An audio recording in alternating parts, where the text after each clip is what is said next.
7.617. 200.000 euros. Ezin sinistu ibili da goizean zehar Alfredo Bentaberriko administrazioaren jabeak saldu du laugarren saria. Hemos vendido una serie que son 200.000 euros, que será por décimo 20.000 euros. Eta gainera bezeroen artean telefono zazpeitiko emakume saridun bati eman dio berri ona. 20.000 euros. 20.000 euros al décimo. ¿Tienes un décimo? 20.000 euros. Sí.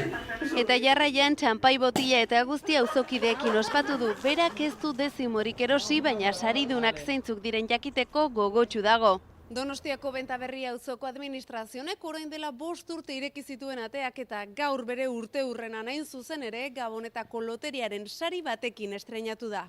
Estoy muy contento. Nos hemos estrenado ya en la lotería de Navidad, que es lo que todo el mundo desea dar. Eta esku hutsik daudenek, adi norbaitek 7.617 zenbakia gustuko badu, umearen loteriarako baditu dezimoak salgai.